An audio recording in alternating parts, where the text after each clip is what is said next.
good evening. Welcome to Spies in My Blood with Alex Storozynski. I'm Amanda Olke, Director of Adult Education here at the International Spy Museum. Thank you so much for joining us. And tonight we are really honored to have Alex with us to discuss his very interesting and very personal book. He will be formally introduced in just a few minutes by Basha Bernhardt, Vice President and Director of the Kosciuszko Foundation Center here in Washington, D.C. But first, my lovely colleague, Maria Wojas-Szalenska, the Cultural Counselor, Communications and Public Diplomacy section at the Embassy of Poland, will make a few remarks. And these have both been wonderful partners for us this evening. Maria? Thank you, Amanda, for this lovely introduction. Good evening, ladies and gentlemen. It is a pleasure to be here tonight at the International Spy Museum, a place where history, intrigue, and human stories intersect in unforgettable ways. I want to extend my gratitude to the Spy Museum for hosting this event and for your commitment to sharing the stories of espionage and resistance from around the world, including from Poland. I would also like to thank the Kościuszko Foundation for partnering with the Polish Embassy on this event. I also would like to thank all of you who are joining us tonight, both in person and virtually. It's your curiosity and your desire to explore the often hidden corners of the past that make evenings like this possible and meaningful. Tonight, we come together to celebrate Spies in My Blood, the new book by Pulitzer Prize-winning journalist Alex Storozynski. It's a deeply personal story, and yet also a part of a larger national legacy.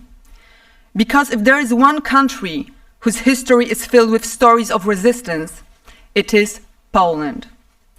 A nation that has, time and again, been carved up, invaded, occupied, and betrayed, but never silenced. Poland has never surrendered its soul because our people have always resisted, fiercely, bravely, and often at a great cost. These are not just stories of military strategy or intelligence operations. These are stories of moral clarity, sacrifice, and a refusal to accept tyranny, even when the odds seemed impossible.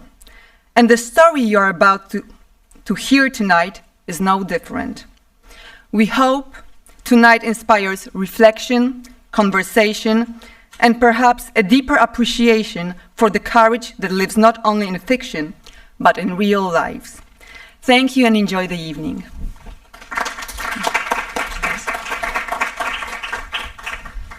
All right. Thank you so much, Maria. That was truly meaningful. Over to Basha with a very wonderful introduction of Alex.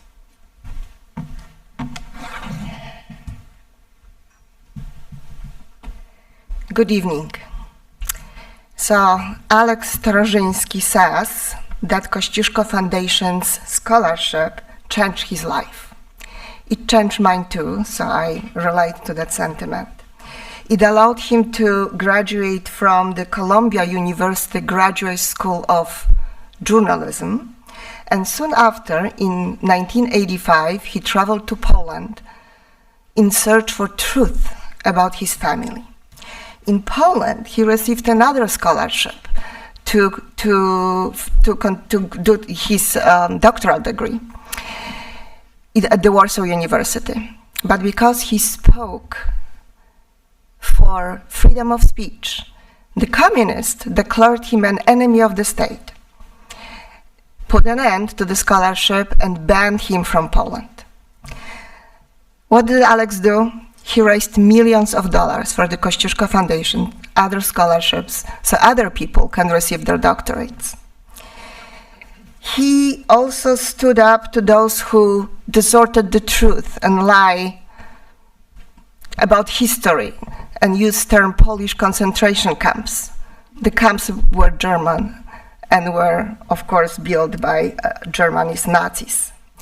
And thanks to Alex's wonderful book about our patron, the patron of our organization, Tadeusz Kościuszko, The Peasant Prince, the crumbling Revolutionary War fortifications at West Point, designed by Kościuszko, are being rebuilt and turned into a historic trail. Nobel Peace Prize laureate and Poland's national hero, Lech Wałęsa, said, Alex Storozynski has done much for Poland. I ask you to read what he writes and listen to this man. Ladies and gentlemen, knowledgeable, charismatic, colorful, insightful, entertaining chairman of Kościuszko Foundation's Board of Trustees, Alex Storozynski.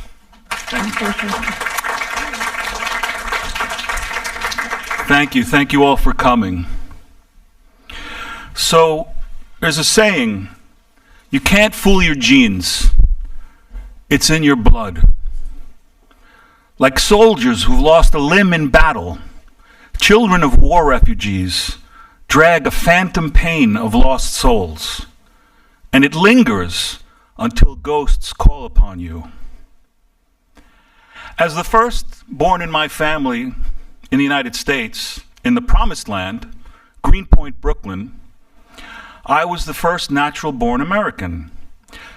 My big brother George was born in Argentina. He was 6 years older than me, and he always looked out for me. He heard the call of our ancestors early on. Our family had a history of fighting Russians and communists, and George was proud of our roots. When a kid called him a Polak, George bit the kid's ear off. That ended the Polak jokes. George's dream as a kid was to fly a fighter jet off an aircraft carrier and shoot down Soviet MiGs. George said that my parents didn't want me to go into the family business. My tata, dad in Polish, had other plans for me. Tata was tough, but when he took me to see Mary Poppins and saw the chimney sweeps dancing across the roof, a teardrop rolled around in his eye. And I asked him why. He said, well, before the war, his father, my paternal grandpa, Grzegorz Storozynski, manufactured fireplaces, and he ran a company of chimney sweeps that cleaned them. My parents were born in a mystical area called the Kresy, the borderlands. This region has changed hands over the centuries between Poland, Russia, Austria, and Ukraine. The city that Tata lived in was called Lvov by the Poles, Lviv by the Ukrainians, and Lemberg by the Austrians. In all languages, it means the same thing, the city of lions. In 1939, like today, it was a battleground. Hitler and Stalin attacked Poland at the same time and annexed its territory. They created a new border called the Curzon Line. Tata was an Eagle Scout. He was 17 years old when the war began, and most of the soldiers were fighting Nazi Germany in the West. So he led his Boy Scout troop on a mission to take explosives from the armory, and they blew up a bridge as the Russian army was crossing. Well, the Russians started to look for him. And one night, as he walked up the hill to his house on the edge of Lvov, he saw that the lights were on. And during wartime, at night, it's lights out. A knot tightened in his stomach, and he looked in the window, and he saw that his father had been arrested by Stalin's secret police, the NKVD. So he fled to his uncle's house and was soon ferried between different hiding places, and he was smuggled over the Carpathian Mountains to Romania. This is him in Romania. He met up with Polish soldiers. They were heading west to prepare for the coming German invasion of France.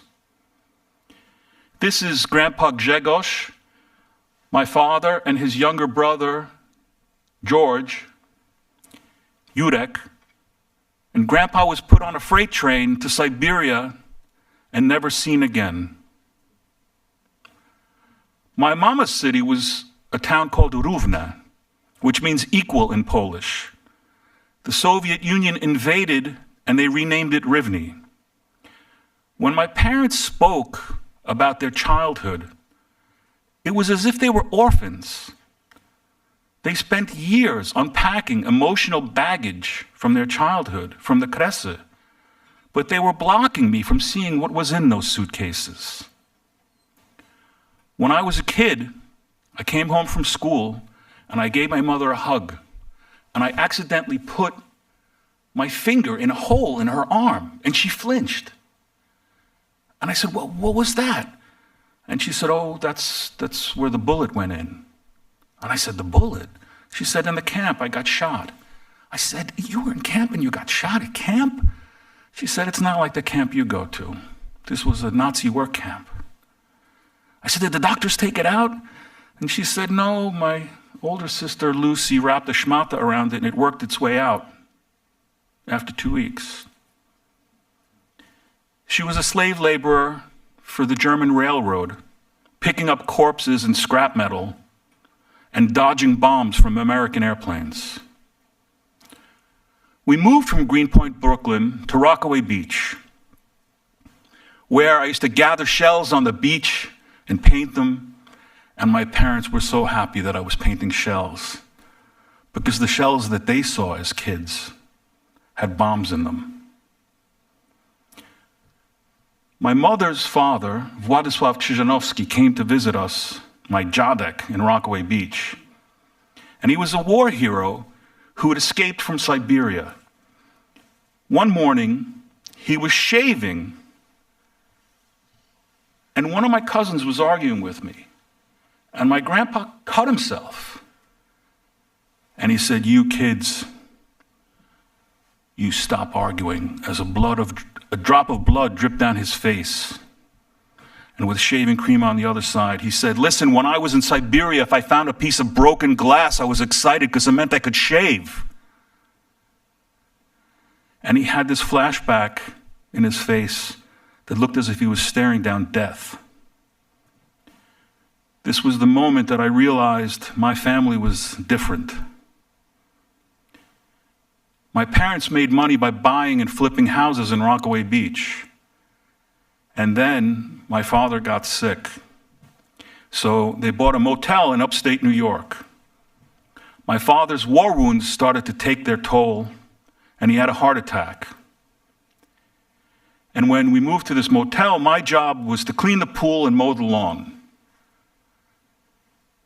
School was important, but Tata warned us about always standing up for the right thing. He taught us to box, ride horses, and how to survive in the woods. This is my father, who was a motorcycle scout during the Normandy invasion. He taught me how to shoot and clean a rifle, and he said, never be deterred by fear. He said, if you're afraid or if you're in pain, don't let anyone see you cry. And if you're nervous about speaking in public, or if you get shot, dig your thumbnail into your finger so hard that it hurts, and then let go. Give a speech, get shot. What was he getting me ready for? Well, while we had the motel, George was at college at NYU, and he was driving a taxi in Manhattan to make money. He'd show up with these used sports cars that he would work on. George was always up to something sneaky. He was a master of trickery. And my father, Tata, would give him the stink eye and mix up those two words together and say, don't be sneakery. Snickety. Well, whenever Tata told me about the chimney sweep company, my mother would run over and say in Polish, nie, zolusze mnie. With Alex, no, you already have one. And I thought, you already have one? What does that mean? I wasn't sure, but it had something to do with my older brother. And my brother George here always listened in on my father's conversations with the war veterans. He was always eavesdropping, and he knew these stories. Well, before he died, my father confessed to me that these chimney sweeps were actually aspiring in Lviv in the 1930s. They kept track of the Russians that were coming into Lviv. The city of Lions was the front line with the Soviet Union. Stalin's troops stole grain from Hungarian farmers, and they killed millions in an engineered famine called the Holodomor. The Russians were expanding into Poland. My grandfather's company would sweep and they would snoop. This is Tata's big brother, Włodzimierz, who was one of the chimney sweep spies. Tata revealed all of this to me right before he died. He died when we were running the motel. My brother came to that motel with a beautiful new girlfriend named Anna. Her father was the captain of the Polish liner, the Stefan Batory. My brother was excited about this beautiful girlfriend, but he was more excited that her father was the captain of this Stefan Batory. George was after connections for smuggling cargo in and out of Poland. Mama sold a motel and we moved back to Rockaway Beach. And there she met a man named Jack Eisner, a Holocaust survivor, who founded a company called Stafford Industries. And he said he has this company that's importing textiles from Poland and Eastern Europe into the United States. But he has a son who doesn't speak Polish. And my mother said, I have a son who speaks Polish. And he just graduated from NYU with a degree in business. So Eisner hired George to go run his office in Warsaw for Stafford Industries. But then the Solidarity strike started, and so the business had to close. And George moved back to the United States. And when he moved back to the United States, he started looking for a job. And one day I get a phone call from a friend in upstate New York saying, there were men here today asking about your brother. They were asking questions. And I said, what kind of questions? And they said, well, is he a good son? Is he a loyal American? Does he like girls? Is he gay? Does he do drugs? And my friend said, my father said they were from the CIA. And I asked George about this, and he said, nah, I went and applied for a job at the CIA, but they didn't want me. People in the CIA don't make money. Bankers make money. So George became head of the newly founded Polish and Slavic Federal Credit Union in Brooklyn. He helped Polish exiles who deposited their earnings and build their credit rating in the United States. George modernized this fledgling organization. He installed a computerized banking system, and he grew the bank's assets from 20 million to 100 million in 2 years. The CIA was smuggling money in and out of Poland to Solidarity so that they could overthrow communism. And George's proximity to cash going in and out of Poland caught the eye of businessmen, communist diplomats, and the FBI. Well, in 1985, I wanted to be a journalist, so I applied to the Columbia University Graduate School of Journalism, but I couldn't afford it. The Kościuszko Foundation gave me a scholarship. And after I graduated from Columbia, I decided that I'm going to set out to Poland now to find my roots. It had different borders during the Cold War, much different borders than when my family had to flee from the Russians. So I crossed the Berlin Wall in search of adventure behind the Iron Curtain. When I arrived in Warsaw, Poland was under Russian occupation. Communism was harsh.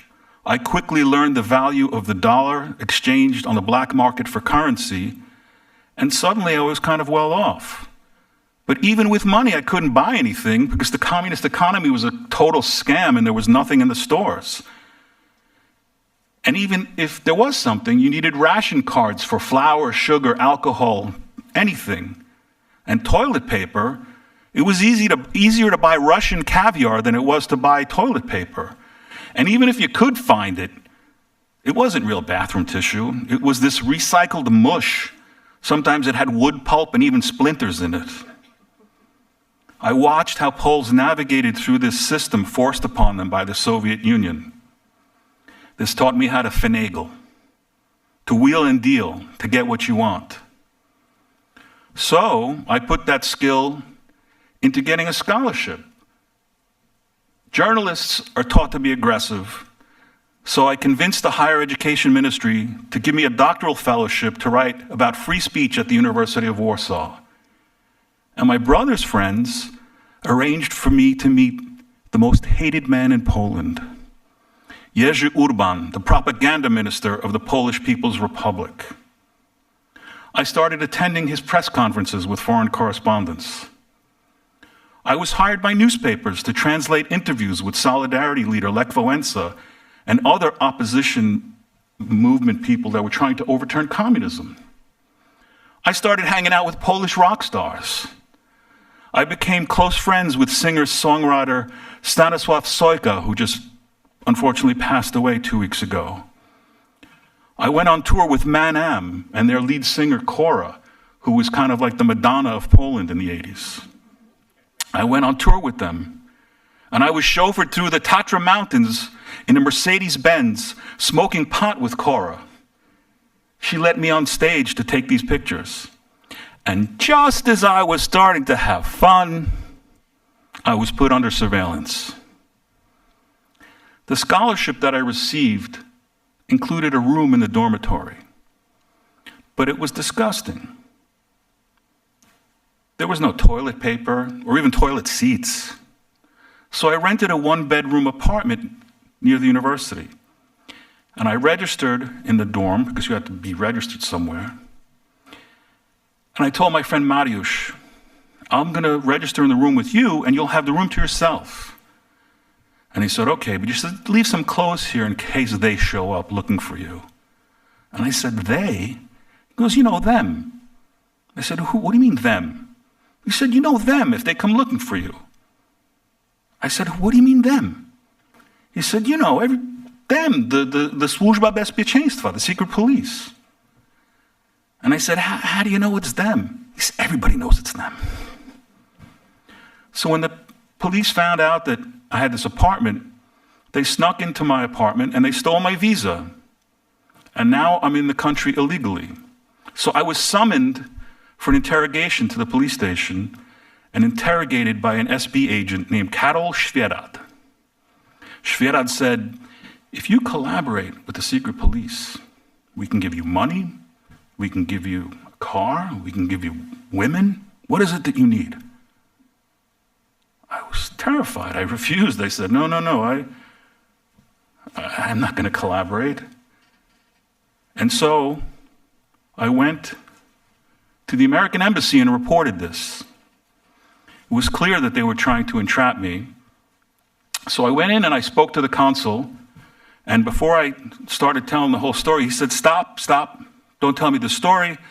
There's a listening device in that building across the street aimed at this room, and they could probably hear everything you say. I said, good, I want them to hear this.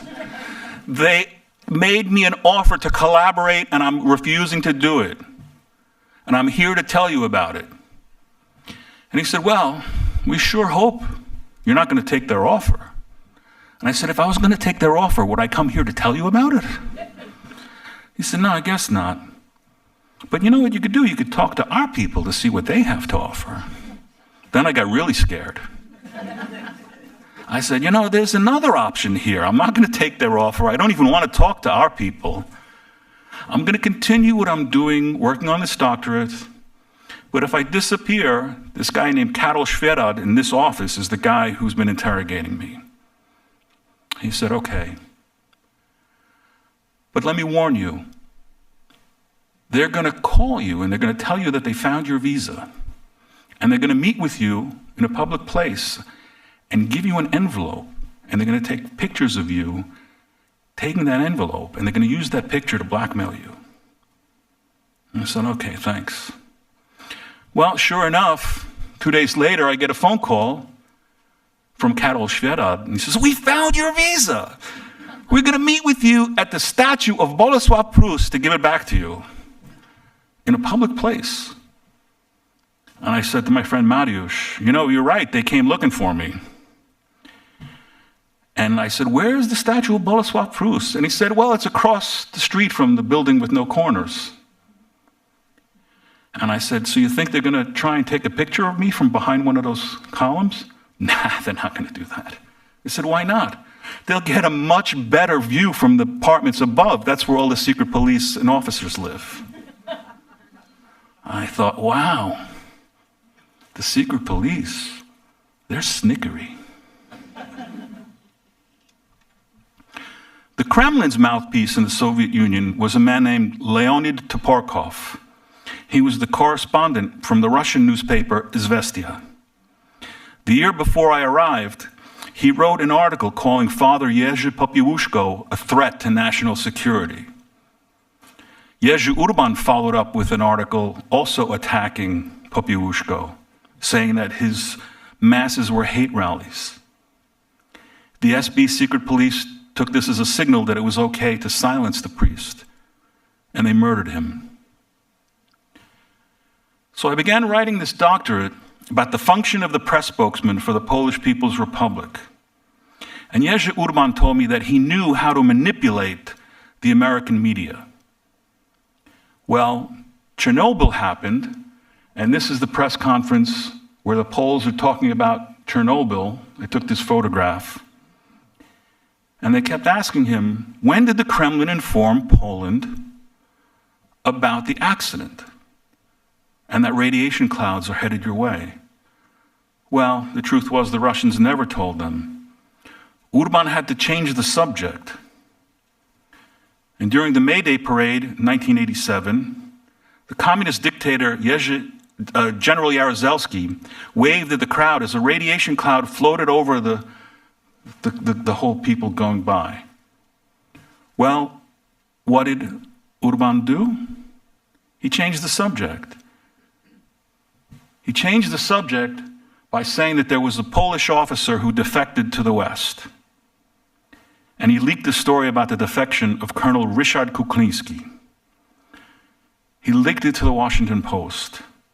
And the Washington Post wrote an article saying that Kuklinski knew about martial law to crush Solidarity, but he didn't tell Solidarity. So he's a bad guy. Well, that wasn't the truth. The truth was that Kuklinski leaked thousands upon thousands of documents from the Soviet Union about their first strike plans for a nuclear war against the West. It was pure propaganda. Urban was making this guy out to be this bad guy when he was actually a hero who stopped World War III. And there was a secret mission, and Kuklinski was exfiltrated from behind the Iron Curtain. Senator Ted Kennedy came to Poland to give the Robert F. Kennedy Human Rights Award to the parents of Father Jerzy Popiełuszko. And a correspondent from the Boston Globe came and hired me as his fixer. And around this time, I started getting noticed a little bit by the Western press, and I wrote a piece for the Wall Street Journal's European edition about a movie called Blind Chance.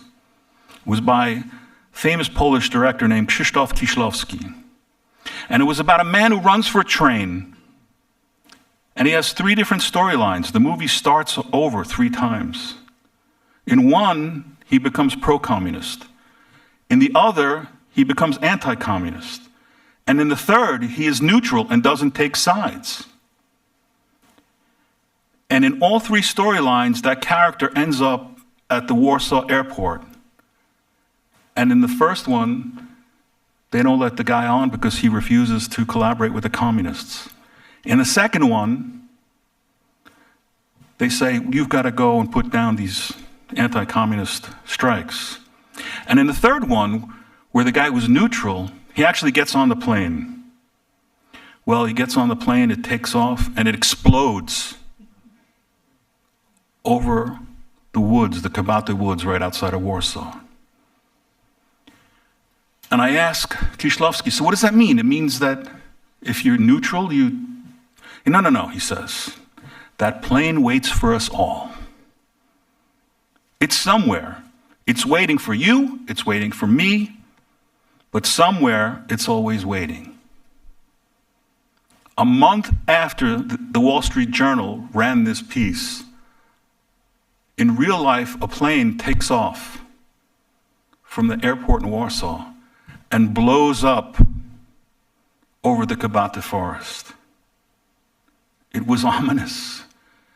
It was as if Kieślowski had a premonition. When Pope John Paul II came to Poland, I applied for press credentials.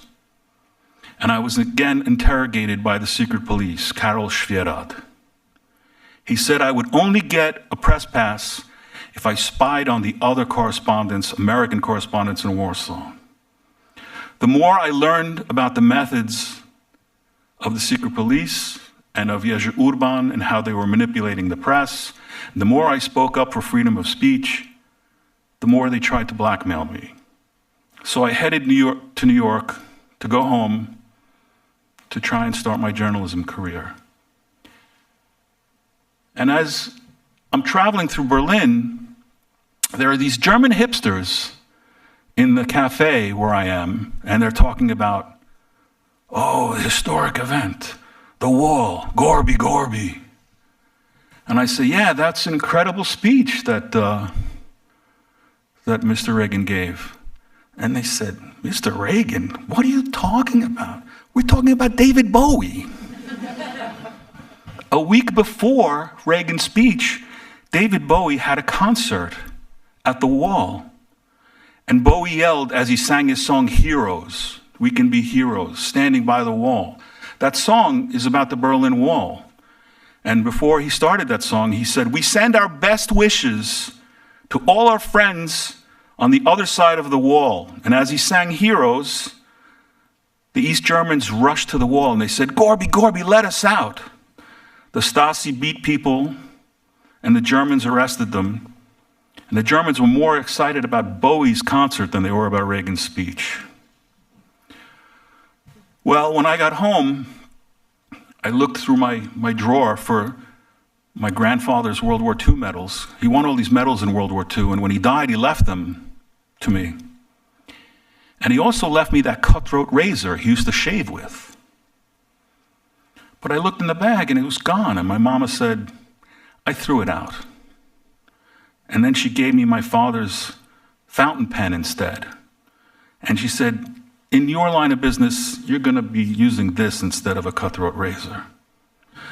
I never used a pen like this before, so I started putting the cartridge in and I jabbed my hand and I cut myself and a drop of blood went on and ink went everywhere. My mother started to laugh. I said, why are you laughing? She said, the mess from that cutthroat razor would have been much worse. Now George is back in New York and he got his pilot's license and he used to take me flying. And there's that phrase that you hear all the time, balls to the wall. What that phrase refers to is when a pilot's taking off, he thrusts the throttle up to the wall and yells balls to the wall. And we flew over Long Island, we flew over the Hudson River, we passed the World Trade Center so high that we could see the people inside working. And after the Berlin Wall collapsed, George became an investment banker and he moved back to Warsaw and started working on transforming Poland's economy to capitalism. And after a couple of years, he invites me and says, come back to Poland, come visit me. So before I go, my mama says, watch out for your brother's friends. I said, what do you mean, watch out for my brother's friends? I'm going to see my friends, So one night after hanging out with my Polish rock star friends, I come back to my brother's apartment and I open the door and I hear two men arguing with drunken voices in the kitchen. And I hear my brother laughing, ha! What a great spy you were. You stole the formula for laundry detergent from the West And thanks to you, Poland had Ixie powder to make their delicate fabrics and shirts whiter than white. And the other voice says, that's not true, I'm gonna punch you in the face. And all of a sudden he says, wait, someone's walking in. And my brother says, don't worry, it's only my brother Alex. And I walk in, and the man standing there was Sławomir Petelicki, the commander of GRUM, Poland's Special Forces. Petelicki gave me a firm handshake, and I noticed that he had a knife strapped under his pant leg. And when he left, I told my brother about the knife. And he said, well, you know, Petelicki was trained by the Delta Force, but during the communist era, he was actually a spy for the communists. But now he's an ally of the Americans. Another night, my brother invites me to meet another one of his friends. And he introduces me to this man, Gromosław Czempiński. Gromosław Czempiński was a Polish spy, but at the start of the First Gulf War, Czempiński exfiltrated 6 CIA agents out of Baghdad. And President George Herbert Walker Bush forgave half of Poland's debts to the United States as payback for this favor. Czempiński later became the head of Poland's new State Protection Office, UOP, who was the successor to the SB. Yes, Mama was right. George's friends were snickery. George and Czempiński were both pilots who rented planes at the Warsaw Aero Club, and they dreamt of being military pilots when they were kids. The difference is that while George would have been flying off of US aircraft carriers, Czempiński wanted to fly Soviet MiGs. Had they met in the sky back then, during the Cold War, they would have been shooting at each other.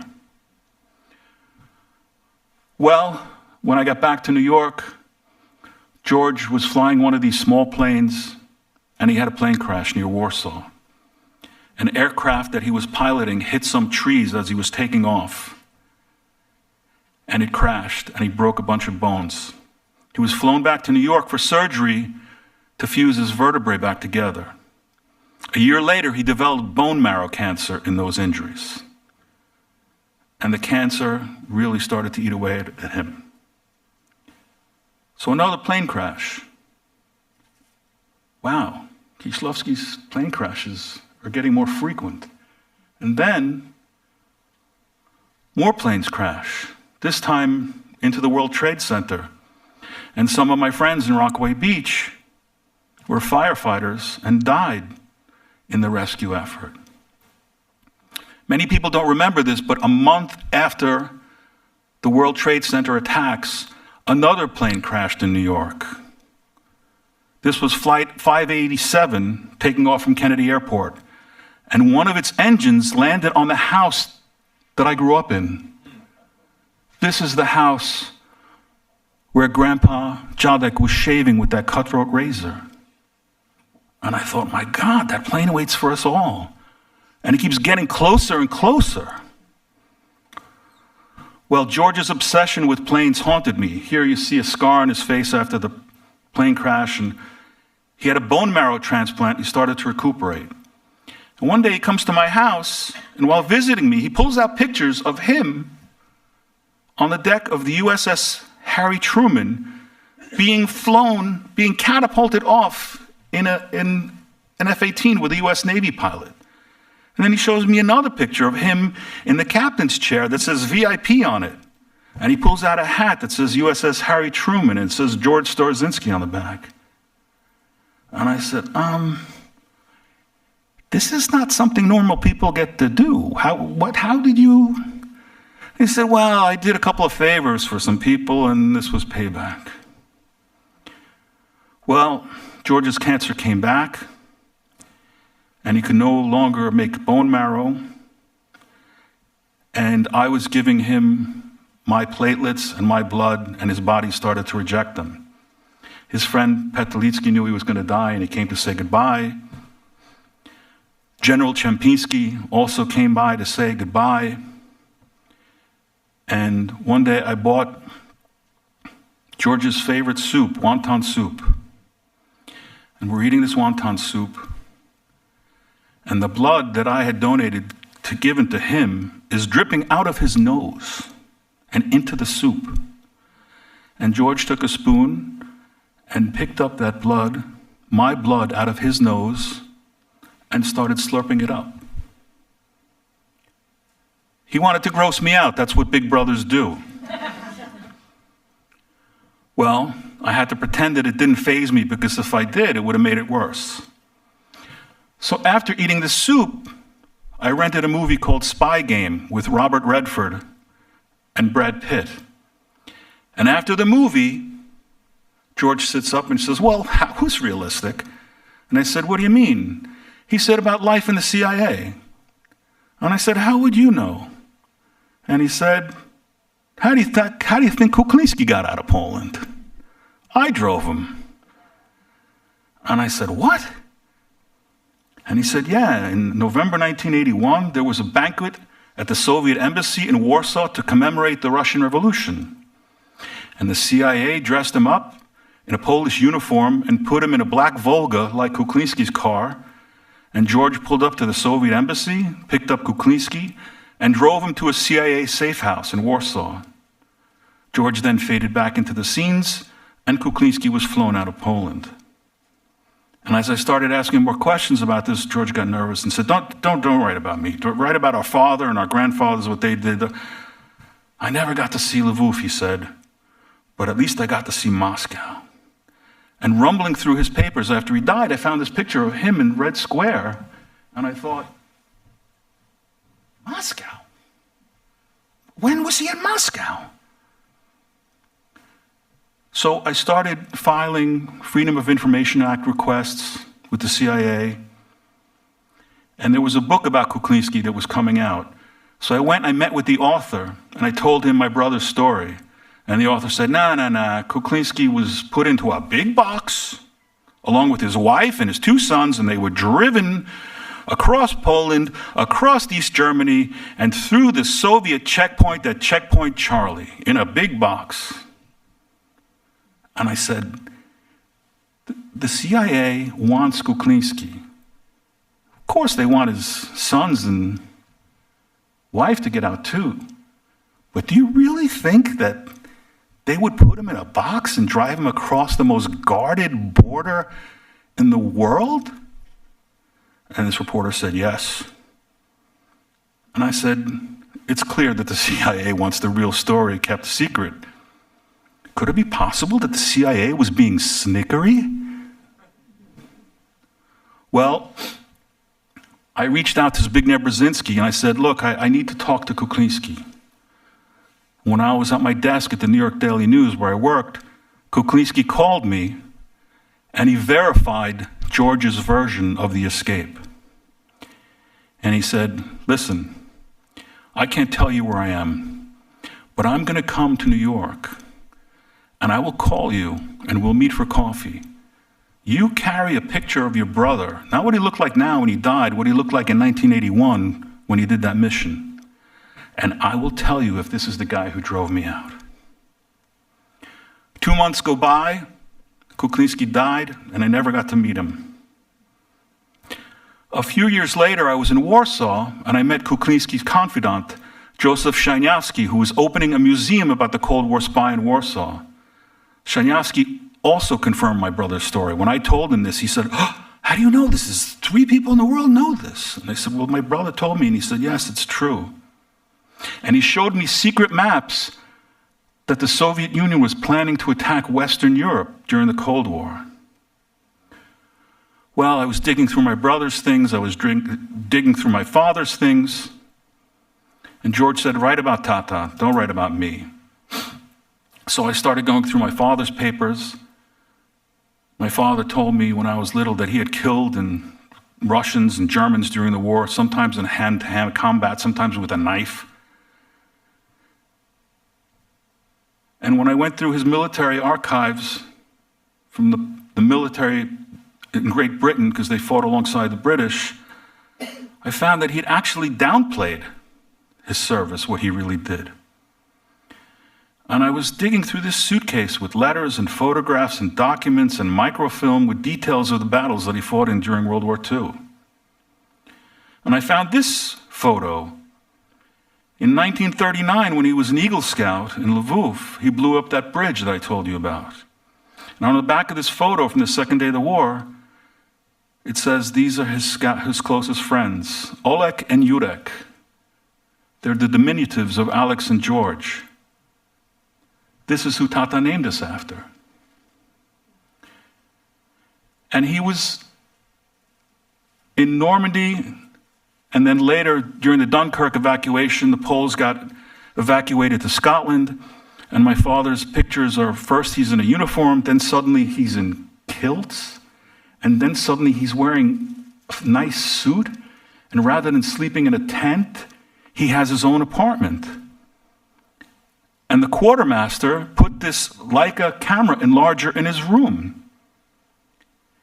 He wanted to be one of the Cichocemne spies who were dropped into Poland behind enemy lines during World War II. But he was only a corporal. So they said, you're going to make the microfilm that's going to go in the belts and the boots of these guys. So my father worked for the quartermaster, Q, like in the James Bond movies. And here's my father. When the Normandy invasion came out, this is General Maczek, Montgomery. This is my father right here. His unit was inspected by Eisenhower, Patton, many others. Here's Eisenhower, who came and impressed the Poles during target practice. And here's my father during the Normandy campaign. It was a town called Abbeville. The Canadians said that they had taken the town. So this is my father with the helmet on facing, and his officer sent him to Abbeville and said, go find out if the Canadians took that town. And my father came back and said, no, it's a trap. The Germans are setting an ambush for us. We can't go into Abbeville. The Poles fought their way up through Belgium, through Netherlands. When they made it to Germany, the Nazis surrendered. So my father was recalled, and with his experience making a microfilm for Q and scouting out Nazi positions in Normandy, they put him to work for the Polish Ministry of Interior in London, trying to keep the Russians out of Poland. But unfortunately, they lost that battle. My maternal grandpa, Jadek, the guy who was shaving with that cutthroat razor, had escaped from Siberia, and he joined the Polish Second Army, and he crossed Iran, Iraq. He reached Palestine as part of the Polish Second Corps. They fought their way across North Africa, and here is my grandpa in the middle at the walls of Jerusalem, and here is my grandpa all the way on the end there in front of the pyramids. And he trained as a tank commander. And when you're a tank commander, you get to name your tank. So Grandpa named his tank Zagłoba. Zagłoba is a Henry Sienkiewicz character with a quest for glory. But while Zagłoba's tales of gallantry on the battlefield were all made up, Jadek got enemy's blood on his hands, and he shed some of his own. He fought up the coast of Italy. He fought at the Battle of Monte Cassino. He won these medals. And when the Germans gave up, he found out that his daughters were still alive. Jadek had no idea of the horrors that my mother and her sisters and my grandma, his wife, went through. My mother was sent at one point to live in a town. This is my mother with her little sister. At one point, she was sent to live in a town called Mizoch. And one day, the Germans marched into Mizoch, and they took out all the Jews, and they made them take off all their clothes, and they shot them to death on the edge of a ravine. And the Germans actually took these pictures to document this. Well, my mother fled from Mizoch, and she made it to a town called Janowa Dolina, where a band of Ukrainians were murdering Polish Catholics with axes and farming tools, and they set their homes on fire. 100,000 Poles were killed in what became known as the Katyn Massacre. Well, my mother escaped the Katyn Massacre, and when she was running away from these people that were trying to kill her, the only way she could hide was she went into the feces of an outhouse and covered herself with leaves. And after the killers left, she reunited with her mother, and there she was put on a rail car into Nazi Germany. She was imprisoned and forced to work as a slave laborer for the German railroad. Her job was to pick up corpses and scrap metal. Her sister was killed during a bombing raid, Natalia. She was collateral damage. And my mother said the word collateral damage has to be cursed by all nations. She survived the camp and was telling me the story towards the end of her life. And she told me what happened and how she escaped. And one day she pulls out this picture. This is my mother, and that's her sister Lucy. I had an older cousin named Robert who was 16 years older than me. And she said, this man here is Robert's biological father. It's not Uncle Richard. I said, why are you telling me this? And she said, well, because at some point after I'm gone, if Robert ever says to you that he knows this and he wishes who his real father was, show it to him. But if you think it would cause him pain, keep it a secret. Well, after my mother died, years go by, and then Uncle Richard dies. So I call up Cousin Robert and I say, my condolences. And he says, no, that's all right. Turns out Uncle Richard wasn't my real father. Boy, I wish I knew who my real father was. This was the moment that Mama had seen coming. So I said, well, I have a picture of him. Would you like to see him? He said, yeah. So we start talking about our mothers who are dead. We start talking about grandfather. And I said, boy, one time Grandpa was shaving with this cutthroat razor, and he cut himself and he was bleeding. And he told me about Siberia. And Uncle Robert says, you know what he used to do with that cutthroat razor, don't you? And I said, shave? He goes, not only. He said, when the Germans invaded Poland and France and Italy and all these countries, they would always kidnap the most beautiful women in that town, and they would put them in a house and create a bordello. And the Nazi officers would go in and they would rape those women. When Grandpa was in Italy and he found out about this, the night before battles, he would sneak into those bordellos and assassinate German officers as they were raping these women. Well, after the war, the British switched their loyalty from the Polish government in exile and all these Polish soldiers that had fought alongside of them. And the British recognized Stalin's government. And the Americans recognized Stalin's government.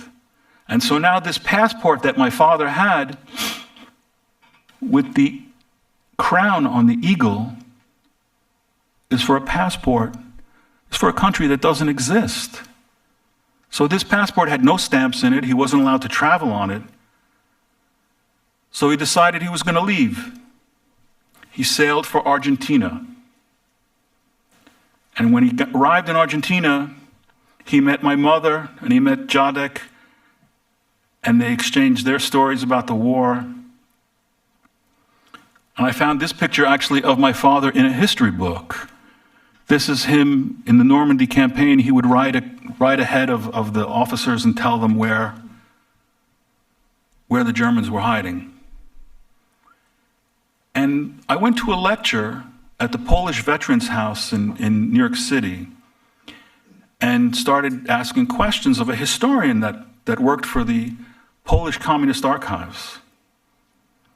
And this historian was named Sławomir Cęckiewicz. And he had access to all of these communist archives. And I told him, I said, in the 80s, I was interrogated by the secret police, and then they offered me money and women and cars. And he said, you definitely collaborated. I said, I didn't collaborate, I'm telling you. I just wonder if they wrote anything about me in these archives. He said, I'm going to go back and I'm going to look it up. And if you were a collaborator, I'm going to tell the whole world about it and let them know. Well, a couple of weeks later, I get an email from him, and he says, I apologize. You didn't collaborate. You stood up to them. They hated your guts because they worked hard to get you. They took surveillance photos of you, and they called you Rocky because they thought you were tough. I said, wow. And there's surveillance photos of your brother, and they called him Nemo. And then he shares these communist-era documents with me, and it turns out that I was banned from Poland and declared an enemy of the state. And the man who declared me an enemy of the state was none other than my brother's friend, Gromosław Czempiński. Well, when I became president of the Kościuszko Foundation, I started getting more and more of these documents and getting more access.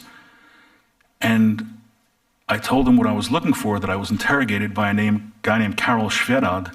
And they sent me a document, and they said, look closely at one of these dossiers named Konrad Dubelski.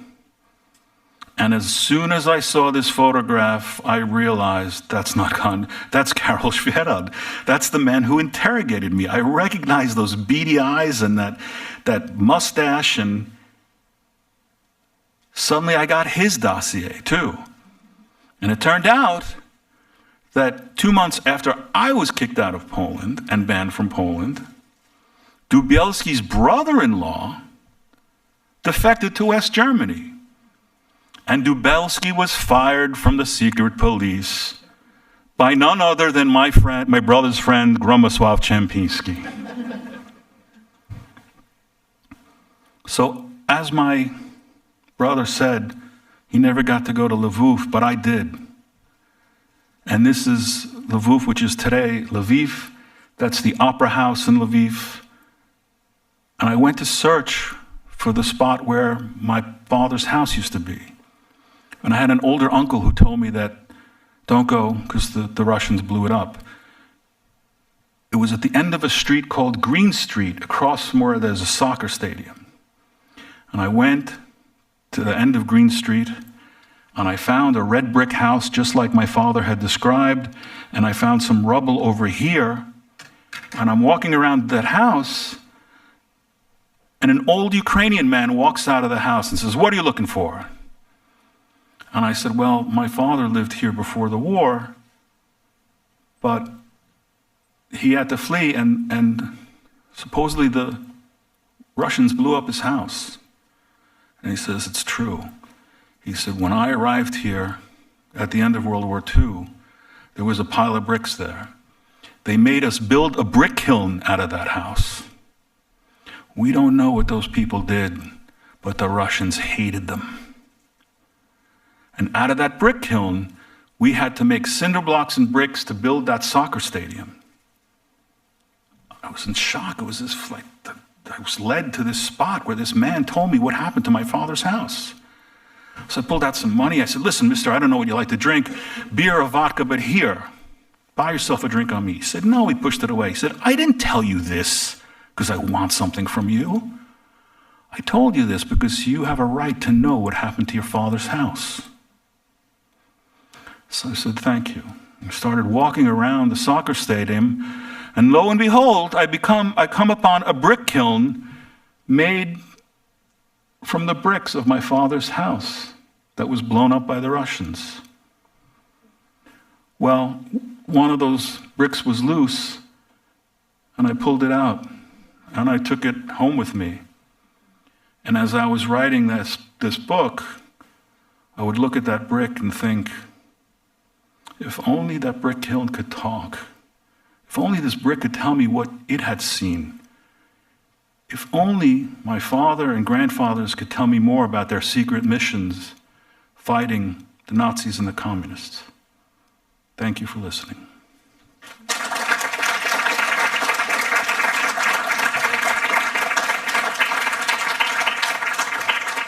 Thank you so much. Thank you so much, Alex. And I want to invite anybody who has questions, please come over here to the microphone. And I don't mean to hog it. I will look online. We just have one comment here from a viewer, just thanking you for all these incredible illustrations. And what was the history book that you saw your father's image in? It was this Polish book about Maciek's army, their campaign fighting in Western Europe. And that's where I found it.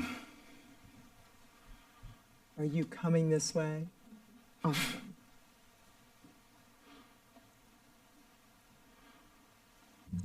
Dobry wieczór.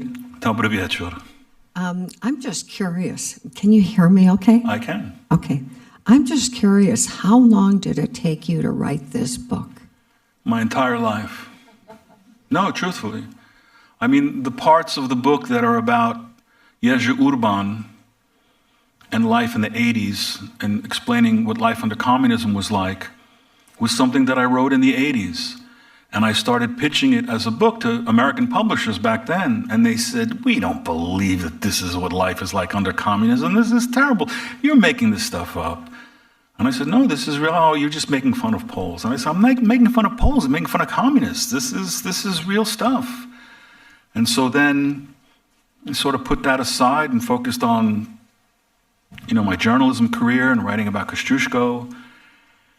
And then every time one of my ancestors would die, first my father, and then my grandfather, and then my mother.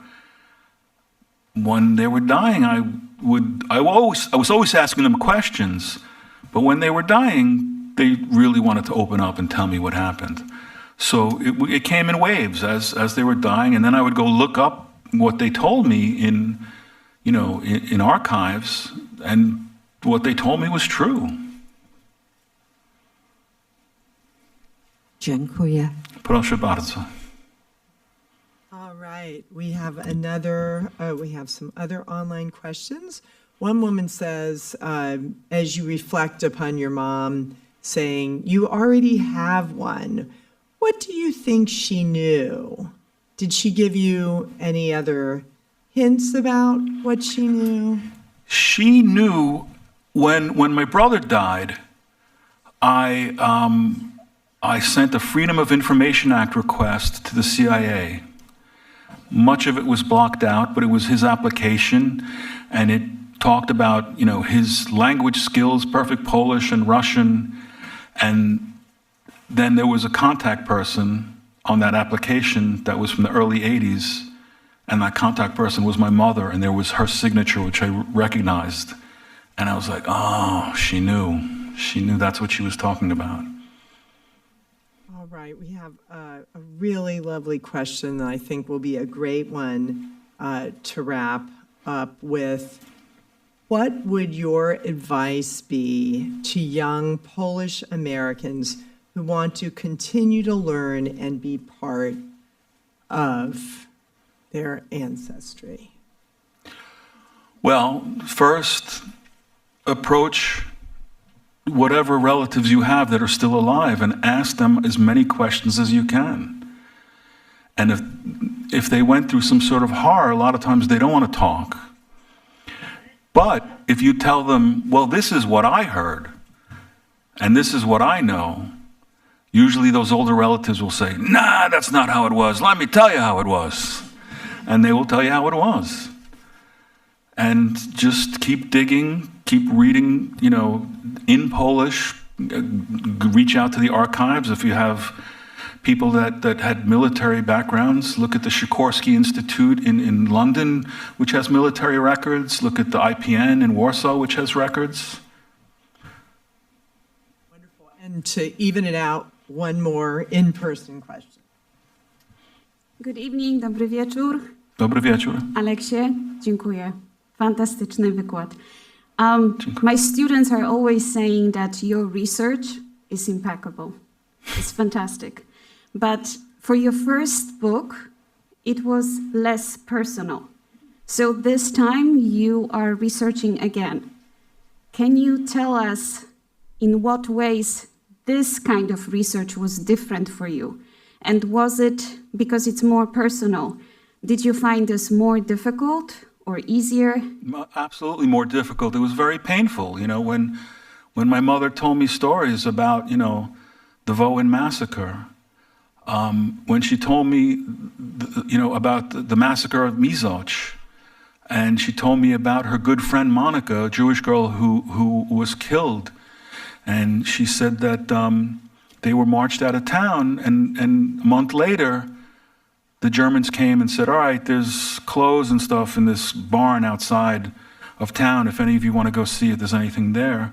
So the Poles, you know, went and they looked in this barn, and my mother found her friend Monica's dress in that barn.